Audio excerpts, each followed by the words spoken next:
today's video, we are going to be machining some parts together.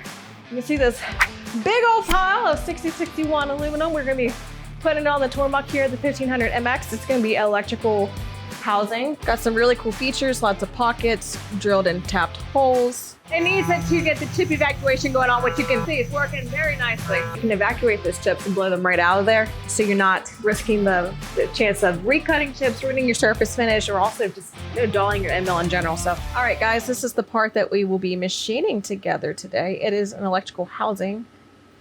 Got some really cool features, lots of pockets, drilled and tapped holes. So should be pretty fun to machine. Let me go ahead and throw it on my flash drive and we'll take it over to the 1500MX and we'll get started on this together.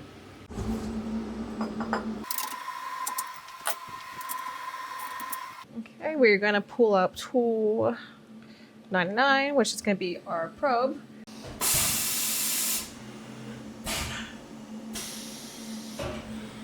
MDI, we're gonna put in a G90, G00, G59, X0 point, Y0 point. Looks good. Enter. And go over to our probe.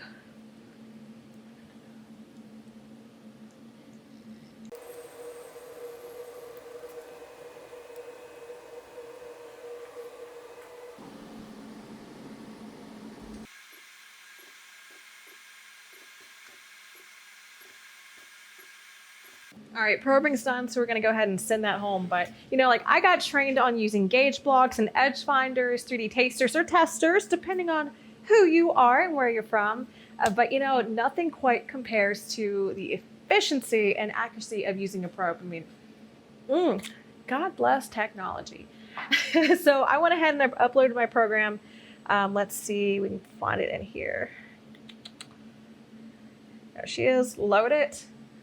Really cool thing real fast. I don't know if you can see the screen, but you can actually see the toolpaths for this program, which nice little way to verify what you're pulling up is the exact same one that you want to use.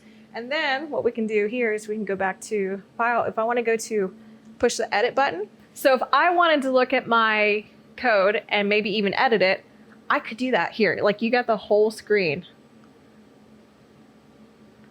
How rad is that? So to my students watching, I want you to take a guess real fast. How many lines of code do you think that was? 38,000. Could you imagine for just a second trying to hand jam all that? It's not happening. Like I said, God bless technology because it makes machining so much more fun. So I'm just gonna go ahead and I'm gonna pull this down and I'm just going to take a gander at it just to verify. Again, we got the right thing going on. Looks good. All right, now it is the time to push cycle start.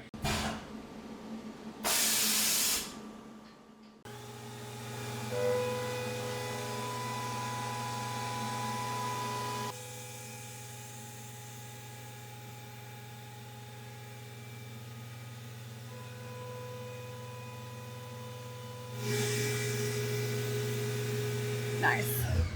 Yeah, I didn't warn you guys, my students. That face mill has 3 spindle coolant. How? Just cool. All right, so it was on how to program for op stop, so we're just gonna go ahead and push cycle start again and keep going.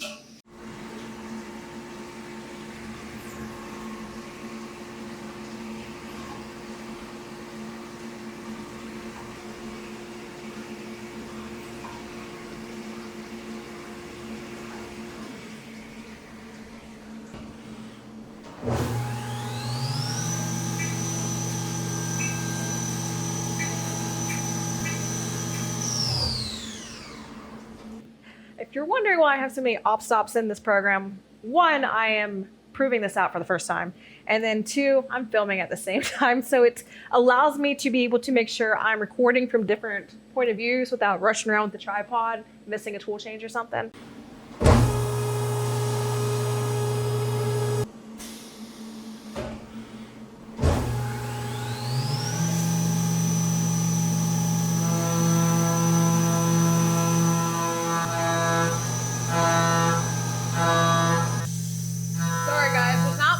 Right now, but what's happening is that end mill came down and it's pocket milling.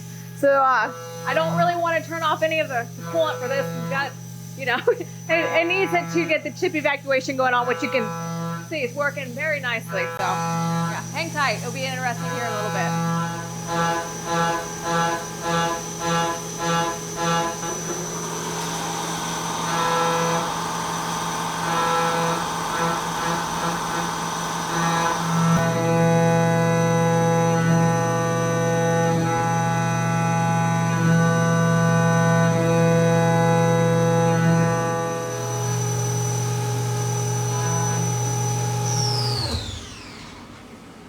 Such a blessing when it comes down to that pocket milling, because it can evacuate those chips and blow them right out of there. So you're not risking the chance of recutting chips, ruining your surface finish, or also just, you know, dulling your end mill in general. So let me grab the camera off the stand and let you guys take a gander. This is pretty sweet. Now, don't judge my surface finishes yet. I am not done. This was just the roughing passes, but so far, looking pretty good. All right, let's go on to the next op.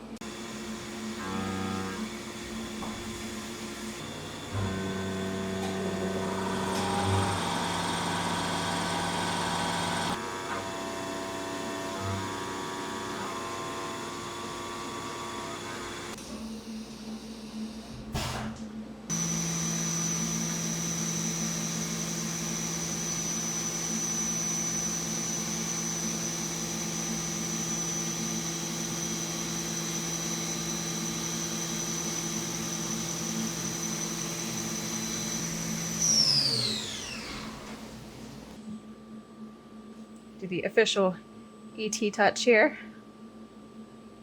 Nice. All right, so what we're gonna do is we're gonna take this part out of this vise. We're gonna flip it over and put it over here in this vise for op 2. So let's get started on that. And also just like, look at those chips.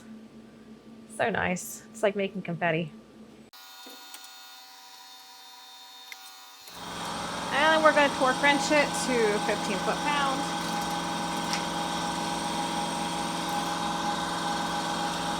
Yes. All right, now we're gonna have the end mill come in here and take the top hat off this part. So we're gonna do tool change, get that end mill going.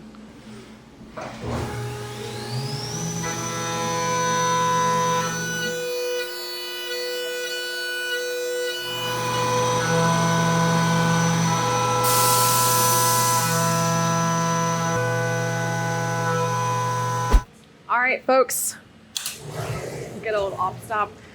We went ahead, we took the hat off of that. So what we're gonna do now is have that face mill come in. It's gonna go shoot, clean that up. We're gonna have the probe pop in, touch up on the sides, and then it's gonna deburr all these, shouldn't touch it, those sharp corners around the edges. And we are nearly there. We can inspect it, see if we're within tolerance, within spec, and dial it in if it needs dialed, but let's go.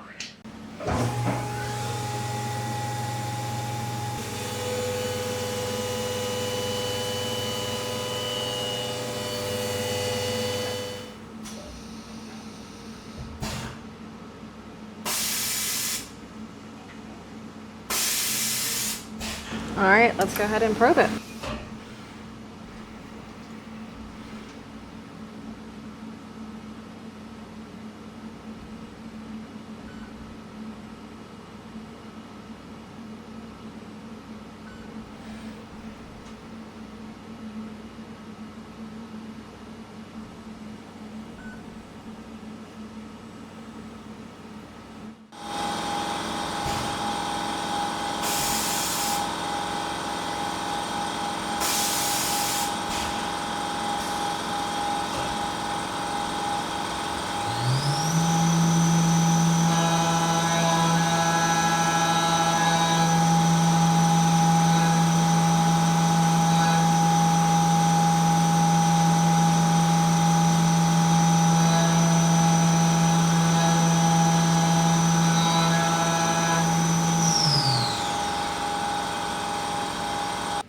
All right, let's give it a look over together, yeah?